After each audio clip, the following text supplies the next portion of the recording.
Well, this is Monday afternoon, I think, isn't it, Pat? And the Absolutely. sun is shining, but that doesn't mean that everything in life is good. You have to struggle with other things throughout life besides the weather. Don't we always? But there you go, Jude. It's not actually. It's quite a Jude. It's amazing. You know that? Remember a couple of years back? I think it was 2010. Remember the recession hit, Oh, and yeah. then just on top of that, we got the worst weather ever. And I remember down south. First of all, we had a recession where literally a couple of 100,000 people lost their jobs. Then Hmm. came the weather, and then came flooding. Around about the middle of December, or sorry, end of November, early December. I remember thinking, this is the run up to Christmas, and just about everything can go wrong. Now, okay, the cost of living thing's pretty high, but hey, a lot of people don't need their heating as much as they normally should do. Well, they're very lucky. We're very lucky because this is one of the mildest Novembers I can remember. Um, Absolutely. although Uh, you get a wee chill in the air now, but there's no sign of frost, for example. None at uh, all. And uh, we're almost in December. So that's all that's good, all that's good. But Jude, can I ask you something? There was a discussion I was involved in with a couple of people last night. Remember this thing? There's a guy I know starting referred to Mary Lou McDonald as Mary Sue. In the week of, who was that? I'm not going to bother discussing it. I've just said it's within my family circle. Oh, I And we see. got Yeah, into a, yeah. and we got into a whole discussion about it. But you know, it was Micheál Martin, I think, brought up first about threat to democracy. But did you know that? And I think if you look it up, you'll find it's in the Irish Times that Albert Reynolds sued at least, and I mean at least, 5 to 7 papers Wow. and got at least 150,000 in damages. And now, Micheál Martin would have been a member of cabinet with Albert back in the day. Hmm. So is it not a wee bit hypocritical for these people to sort of come out and say this is a threat to democracy when the people they knew were doing it themselves? And by the way, as a former newspaper editor myself, well, I remember being told by an editor down the country that Albert used to nearly insist when he got an apology that there be no mention of damages because that wouldn't look good that he was doing it. So I don't know how true that is, by the way, but I vaguely Yeah. recall that. Well, that's good PR work, isn't it? You know, Yeah. No, you say, "Ah, I but was in take the my right. good name. Not It's an not the money apology. at all." It's not the money. It's not the money. It's my integrity. It's a bit like a man in the jungle saying Yeah. that he's there because he wants the people to know the real man that he is. Uh, Nothing to do with no mention of 400,000 that he's pocketing for doing so. no, no. Yeah. Yeah, you know when there was sort of sitting. The one of the things that came up I was watching last week was that that sort of a review of the whole thing about COVID, Yeah. and the British government has written off 9.2 billion and stuff they ordered that was not fit for purpose that arrived late, and they're paying 700,000 per day to use stuff or to house stuff that they cannot use. At the Dude, present, at present. the corruption and the Tory government is, or the fraud or the sleaze. I don't even know what the right word is Well, anymore for all it this. seems that seems like more incompetence if they order Uh, stuff they can't use. But there does seem to no, be. no, Jude, it's not. I'm sorry. Let me. They order stuff from Fred. Like Yeah, that was it. That was it. certain companies were queue jumped. There was a VIP lane or line whereby if you said at the outbreak of the COVID crisis that you could deliver a PPE, you were put onto this line. The Uh, vast majority of people who were given access to this VIP line were friends of the Conservative Party, and notably so, including what do you call her, your one Moan, Baroness Moan. aye. So, there's all sorts of stuff in the Guardian last week. But I thought to myself, know if you're sitting now and you're cold Hmm. and you're damp and you're watching a cup of coffee or your jar of coffee, it used to cost maybe a couple of quid, now costing 5 and 6 quid. A bag of cola used to be 8 or 9 quid, now costing whatever, double that. Yeah. And you're going, these people have wasted, and all someone 9.2 billion has been written off. Okay, I agree most of what you're saying, Pat, but there is another way of looking at this. Like you said, for example, they were giving these contracts to their mates, and I think there's truth in that. But let's face it, if you're in the middle of an emergency and you're looking for something, you sort of almost without thinking, would you not go to somebody you knew that could supply the stuff and say, get it in here quick? isn't They necessarily. give, now, come on, Jude. There's a wee bit of thing called due diligence. Like there was one guy. Speed was of the essence. No, Jude. Speed There of was the one guy. essence. There was one guy given a contract for delivering stuff by ship that didn't have any ships. Did nobody think of asking? You know. You know. Well, that maybe I remember that one. That was pretty spectacular. All right, but no, we did not accept the general principle. If you were in that situation and you're under pressure, deliver the goods. There's people dying. Would you not tend to go to a guy you knew who had that? Yeah, stuff? well, okay. They hired 2 planes to go to China, and then they discovered the Chinese didn't have the stuff. But the airlines got paid 649,000 quid. You know, did nobody think of ringing China first and sort of before booking planes? Well, I think it was this. I think it was a combination of incompetence and maybe good intentions, which actually turned sour when it was discovered it was their mates that they were going to. But in a way, I could sort of accept. I am amazed that you're so benign about this, Jude. Well, not benign. I'm not benign. But if one of my relatives has suffered from that, I would be jumping all over those guys. Yeah. But at the same time, if I examine my own conscience, if I was in a similar situation, I think I'd reach for my mate who could help me out with the supplies that we needed desperately and quickly. But I'm not sure you're like with like. Surely, Jude, in an emergency situation, you go to the big companies, irrespective of whether you're mates or not, who you know that have got a track record of delivery. There was one company apparently had a contract before they're even registered as a company. Like, did that not strike somebody as a wee bit sort of dodgy? Well, isn't there an inquiry going on as to how that? Yeah, yesterday I was reading on the Guardian. I was reading it on social media. No, they've given chapter and verse of what was going on, and it's sleaze, it's corruption, it's fraud. Now, who they're going to end up? I presume, as usual, nobody will be held responsible. That'll be said it was a national emergency, and the old British one, it was a systemic failure or bollocks like that. But just and I like. There's 2 ethics. One was a guy called Lord Gate. Yeah. Another one, someone Alan. I can't remember his second name or his first name. They were 2 ethics advisors. Both of them resigned from the Tory party. Doesn't that tell you a lot about the ethics or lack of ethics of the Tory party? Well, I'm willing to lay you money that when they have these reports, they'll maybe wrap the knuckles off the Tories, but they'll not really go on. No, they won't do anything. No, you're responsible for the deaths of hundreds of thousands of people. Maybe. I mean that's the thing that they say about our mate in the jungle. Matt Hancock. That he has blood in his hands. Yeah, because his actions led to the death of lots of people.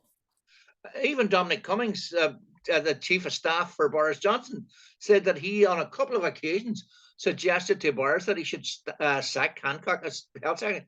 That he basically lied. He said there'd be testing before people were let loose from hospital to go into care homes, and apparently there was no testing. And these people, a lot of them brought COVID into care homes, and that's why so many old people in care homes died. Well, there's 2 things I would say about Hancock now. One is, like I said this the last day, he is a sort of a mild-looking man. Aye, doesn't he? And the other thing he was, I think it's a bit like it's a bit like Al Capone being got for tax evasion or tax, withholding his taxes. Poor old Matt was fired for putting his hands on a lady's bum and being filmed, rather than the number of things he did with regard to COVID. And it always reminds me of one of Bishop Daly about a certain man in Derry got done for something or other by the courts. And Bishop Daly said he has done about 49 things, but the 50th thing which he didn't do, that's the one got him convicted. Who said God doesn't have a sense of humor? Yeah. So, but anyway, but another thing about it reminds me a wee bit too, Jude, of Portillo or Portillo. Michael Portillo. Remember when he was? I have to tell you, Pat, I'm prejudiced against him. I don't like the look of him. But hold on, let me finish this. But remember he was. I thought you had. Remember he was the most detestable right-wing gobshite. There's no other adjective for him. When he was a member of the Tory party, and then he suddenly does these travel programs across Europe and across America.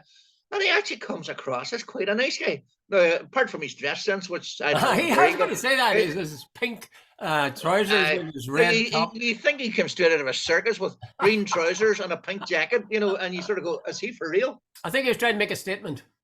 Yeah. Oh, yeah. No, remember Paisley's one, Dr. Ian? Remember, he deliberately went for white jackets and stuff like that, so that when the photographers were there, he would stand out in the crowd. I think Portillo is trying to create, but anyway, what I'm saying is politically, Portillo was an absolutely nasty guy. I will not repeat it, but anyway, but he had now the wider picture of the man. He actually seems quite a nice guy, and he genuinely seems quite a nice guy. Do you think you really think so, or is it the places he goes to? I mean, those train journeys, I find them reasonably interesting, but I must say I didn't feel that he added anything to it. I mean, if you look at some of the other people who do that kind of thing, no, like okay, I am not going over the top here. I just thought he's a more rounded individual. He's not just the caricature that I thought he was. well, maybe you see that's just Matt Hancock again. The Yeah, man that's needed what I'm to find a saying. context where the humanity within him could be shown, and that's what Matt went to the jungle for. No, Not for the money, exactly. but But the only problem with Matt, Jude, he was lying and cheating all the way about the whole thing about how he was handling the COVID crisis, and that's his big problem. You know, the British public really hated your man, the guy Portillo, that's now doing the travel stuff. What's Portillo. Portillo? There was a whole thing. Remember the time he lost his seat? They were Everybody cheering. said, "Did you see the look on Portillo's face when the verdict was announced?" I thought That was the day the message got through that many of the big beasts in the Tory party, their so-called trickle-down economics, trickle nowhere except to their friends. But you know, that's the other thing I was going to say. We're going on here about the bad things that Matt Hancock and others did with regard to COVID. Yeah. But have you watched that program started now, Andrew Neil? Have you watched that, Andrew Neil? I was watching it for a wee bit yesterday. It's best if you give me a pain. He tries to be funny at the beginning and the end, but in the middle of it, I think it's very good. And he has Ed Balls and George Osborne. George Osborne as sidekicks in it. And it works well, and he puts the squeeze on people. But the point I'm making is they talk not about who was to blame for COVID or who was to blame for the mess and the rest of the care homes. They talk about the economy now. They talk about what kind of budget's going to come in, how they're going to get the money for this or that or the other thing. That seems to be actually the most sensible thing to do, but it's also the most depressing thing. Really depressing. There isn't the slightest glimmer of hope in anything that any of those politicians say. Yeah. Absolutely not. I was listening to changing just a wee digression. I was listening to a guy on RT this morning with Claire Byrne. He's written a book. I can't remember the name of it, about the war in Ukraine, and he was chatting about Putin. And he says Putin has a rare, a view of Ukraine that Russia and Ukraine are one people. In fact, they have no right for democracy, or they should be part of Russia, and so on. And your man said he doesn't see the war ending anytime soon. Now I was thinking, Jude, if the war doesn't end anytime soon, this economic crisis is going to continue for quite a while. Oh, but even the war was to end. Britain, the UK is so steeped in debt now. Between COVID and the inflation rate and Liz Truss's debacle, they're in debt to so much money. By the way, remember your mucker? Sorry for cutting. Remember Jim Allister's one night on Nolan, and he said about the Republic. It was shortly after the crisis. Yeah, he says, "Why would we want to join the Republic, one of the most debt-ridden countries in Europe?" Whereas, and he sort of, and I'm amazed nobody. But the most debt-ridden country and possibly the world is Britain. I know. And the arrogance of that. And by the way, I hope it's true as well. They're saying that the British economy has shrunk in real terms by 4%, and the Republic's economy will grow this year by 4%. And they said if we're lucky, we will avoid a recession, which is the recession that's already hitting Britain. Yeah, well, we'll be lucky if we do. I hope so. Or you'll be lucky if you do. I'm afraid we're part of the UK still. Anyway, let's talk about Mary Lou for a little while. She's very much in the news these days because of a man called Jonathan Dowdall. Yeah. I never heard of Jonathan Dowdall at all before, but I gather he was a Sinn Féin councillor, but he quit the party in, I think it was 2015. Yeah. And he claimed he was being bullied. uh, Right? uh, Now, this is the same guy who's got on tape, apparently secret recording of him with one of the Hutch gang. And he's talking about, he's the best mates of him, saying, I'm in this with you to the death. This is the man that was bullied out of the shit party. And he says he castigates Mary Lou because she didn't go to the funeral of Jared the monk Hutch when he was killed. Yeah. Can you believe your ears? Dude, I don't know what to make of this whole thing. That's astonishing. What would have happened if she'd gone? No, I think is Jared the monk Hutch still alive? It's his brother, I think, was shot dead. I thought, oh, maybe mixing the two up. I think it was his brother was shot dead. What was the guy? His name? What was his first name? Jared? I'm not sure. The monk, I'm pretty certain. Okay. The monk's alive. All right, granted then. Sorry, my mistake. No. But the point is, Mary Lou was on yesterday on Mark Carruthers. Mark Carruthers. She says I can't say anything right now. She says because anything I say could affect this trial. Remember.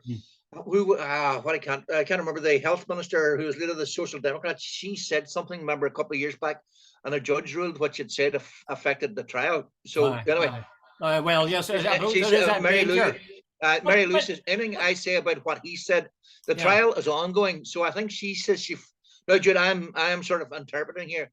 I think she said yesterday, I will leave my comment on all this until the trial's over. Yes, and she claimed that any statements that they had made about her and that in fact what it was an effort to tie Mary Lou to a criminal gang. That's what it was. Now, I hate to say this. Well, I don't care really whether it's here or not.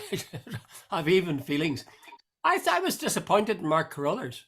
Yeah. Because one of the things he asked, not that he asked her about what this guy had said on tape, but he asked her about the IRA during the Troubles. And he said, the IRA captured and killed and buried people. Isn't that the same thing as gangland killings? Yeah. That took my breath away. Well, of course it's the same in the fact that, people died and they lost, the loved ones mourned them, they were buried, some of them were buried secretly and so on.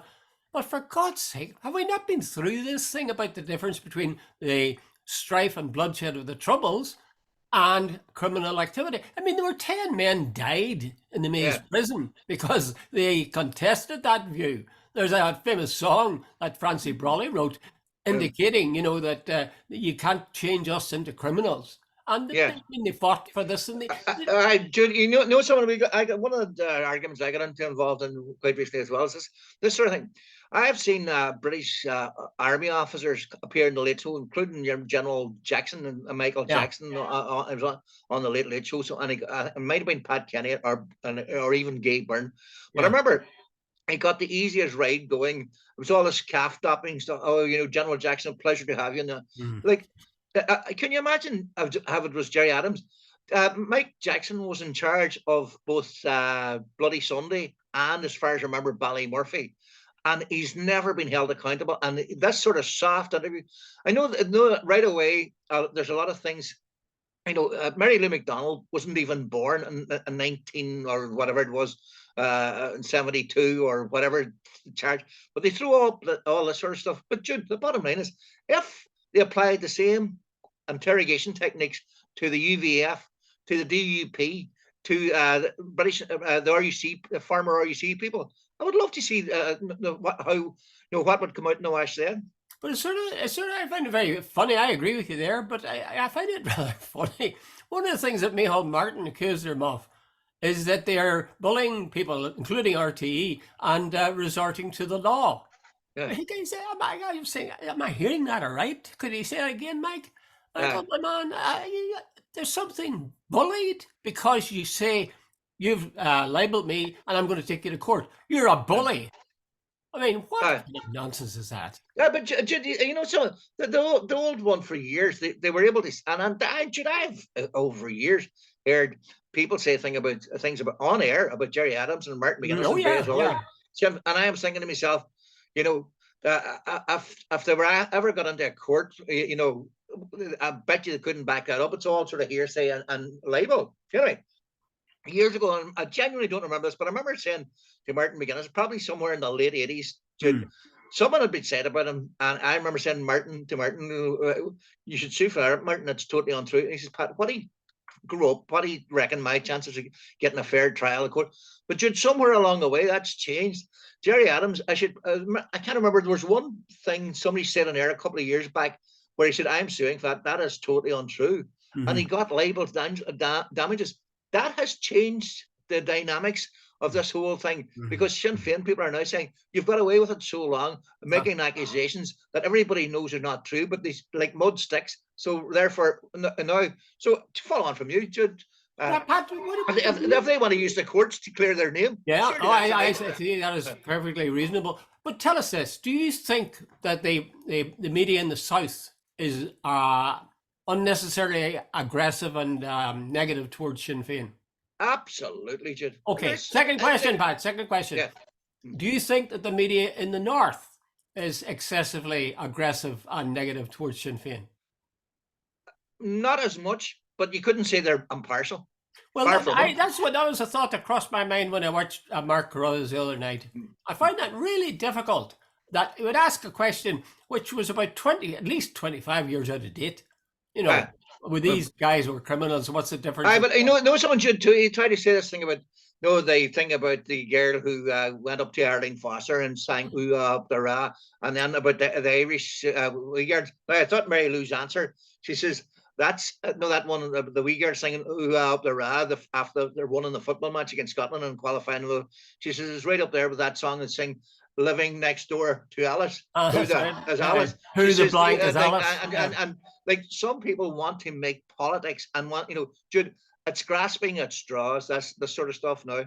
Well, I saw a tweet yesterday, I think it was, where somebody said that the PA system on a plane flying from, I think it was Scotland, with the Leinster rugby team, they were given the PA, and they were all singing what is it called, the Celtic Symphony or whatever. Yeah, Celtic Symphony. That includes "Ooh Ah Up the Ra," and yet there was no word about it, not a word. And then this one woman does this, and she's forever disgraced.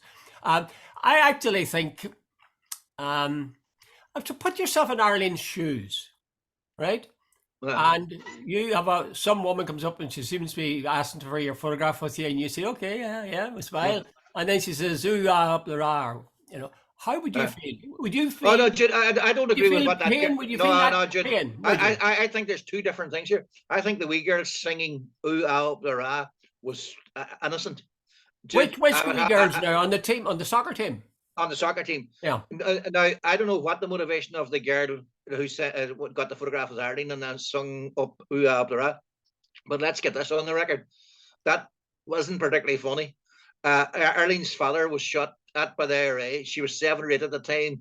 I can imagine what it was like. Now, if it switched the other way, said UVF or UFF had shot at you and somebody went up to your daughter and started singing like as if it was funny, I don't think you would find it funny. Yeah. Well, I was trying to put myself in her shoes, and I could sort of, to some extent, get that. At the same time, Arlene's a pretty tough lady, and was and is. So she must have encountered that kind of thing quite a bit over the course of her career. Absolutely. Jude, I had a laugh. I was reading a thing there. She the United Together or something they're called. She's launched this group. UK. She launched this unbelievable attack on the SNP. Says they're anti-English, anti-Semitic, anti-everything. And I thought, good merciful Jesus, coming from the DUP. Remember John Hume's famous one, if you took no out of the dictionary, they wouldn't have a language. I'm lost for words. Okay. But what an amazing thing to say, that they're against everything. The DUP. Remember George Seawright said, the DUP have called me a bigot? He says, good God. All right. God be good to George Seawright. May his tormented soul rest in peace. Eamon Ryan. I want to talk about Eamon Ryan. Eamon Ryan is to my mind, a very interesting politician because he's speaking about and campaigning for the most important issue in the world, literally, and that is, preserving the environment in some way. Now, he has come out and he has said that all the South's electricity, I think he's saying all of their electricity can be powered or will be powered by 2025 through solar power. I couldn't believe that. Not a hope in hell, Jude. Not a hope in hell. Why does he say it then? I don't know. There's not a hope in hell. Jude, even this, let's get this clear. You need these sort of solar panel houses, not a chance. You need, for cars, you need to absolutely accelerate the infrastructure for but that is going to happen, Pat. That is going to happen. But it's not going to be done in 2 years, 3 years. It's going to take up to about 2030 at the very least. Jude, there's no, like, if I leave here, Jude, I think there's a plug-in station at Templemore Sports Complex, which is in Derry. Yeah. I don't think there's anyone between here and Letterkenny. So you tell me there's about 3 petrol. In fact, there is definitely 4 petrol stations in here in Letterkenny, but there's no one, and not as far as I'm aware, there's no EV place. But there's a crucial difference, Pat, and I can speak from experience, sad experience. Exactly. But my problem was I was driving an electric car, which had an appallingly short range. Now they're producing cars that have easily at least 200, 300 miles in one charge. And unlike petrol, which you have got to go to the petrol station to get, anybody who's got their brains together at all, who's got an electric car, will have a charger at home. So I charge my car at night. You go home at night, you charge your car, fully charged. I can go for the next 200 or 300 miles. I don't really see what the problem is. It'd be good to have more of these public charging posts in that people could use them, and actually they could make some money on it. But you don't really need it. If you get in a charging point at your home, then Bob's your uncle. Yeah, but so that part about Jude, you're talking to the village idiot when it comes to electric vehicles. I don't know a lot about them. Like how expensive is it to put in a home charging unit for starters? Well, I'll tell you, Pat, how expensive it is. When I got my car, they put it in for me for nothing. You serious? And it's still there. Yeah. So if my son's got an electric car in London, and when he came home for a weekend some time back, he just plugged it in, left it overnight. Have you driven the length of England? Have you got a hybrid now? Have you got a hybrid? Hybrids don't count. Hybrids don't count. That's not electric. That's not an electric car. But anyway, I say I like. I think his heart is in the right place. Eamon Ryan. He's working on something that's terribly good, very important. But the fact of the matter is that he's not a very good communicator. No, he's not. No, his voice is. You see, it rumbles, but he speaks in words very quickly together, and maybe I'm just getting old and deaf. No, Jude, Eamon Ryan is. I think he's well-meaning, but he reminds me, of the old professor with the pipe and all the rest of it. That he's out of touch with the lives of ordinary people. Jude, right now, let's be clear. Fuel. If you're going to tell Donegal people, and I mean Donegal people, or along the west coast of Ireland, or the sea coast of Ireland. What do you mean is especially Donegal people? Oh, but especially Donegal people. People have done this for generations, that they can't go to the bog, etc., and cut turf, etc., etc. Dude, it ain't going to happen. It ain't going to happen. Like, I know people that's part of their way of life and has been for many. And don't give me this. And I can see your face already going. No, come on, Pat. Come on. You and I grew up at a time when if you didn't get a cigarette, my God, you're going to outlaw our cigarettes yet? Bloody sure you're not. And all of us got the message.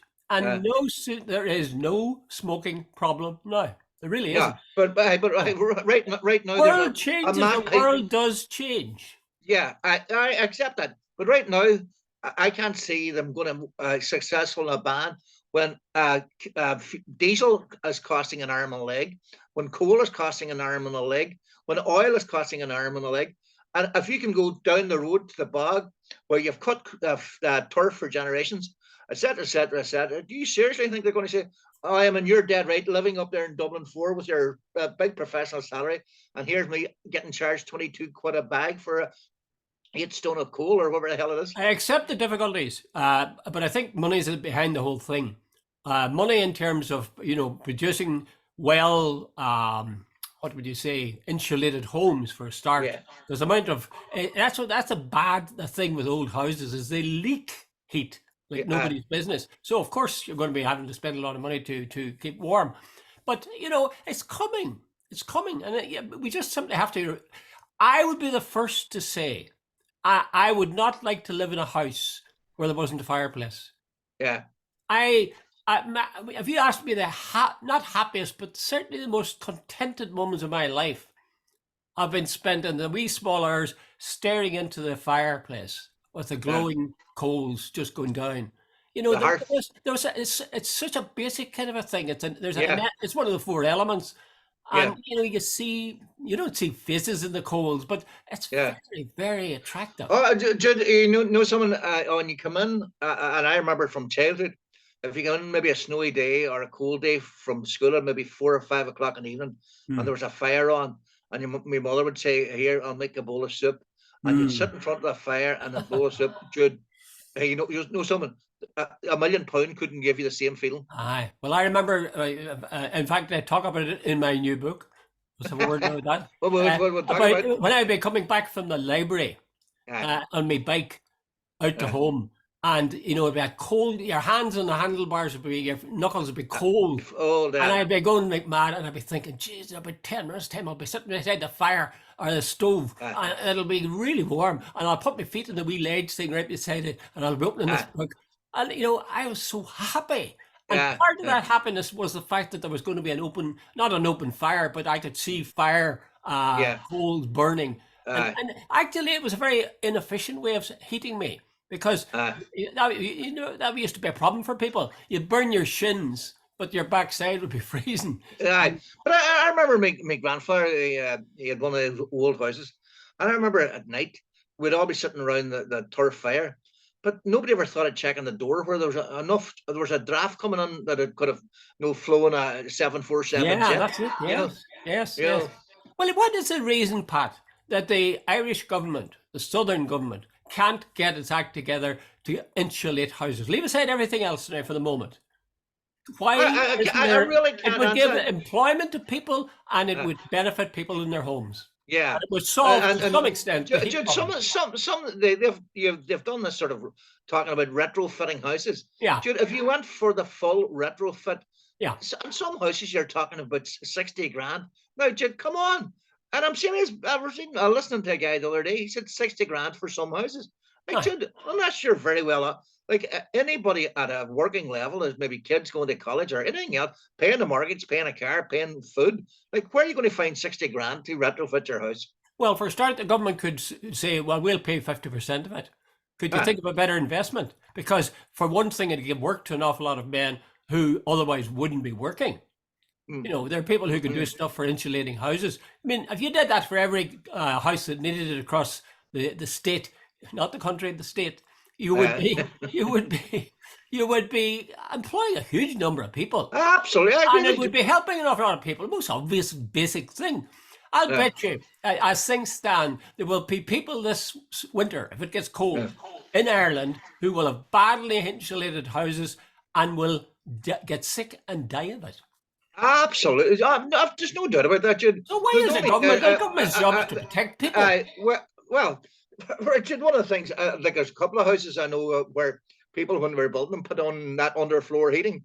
Like, and one that's a relative of my own, I think it cost 35 grand.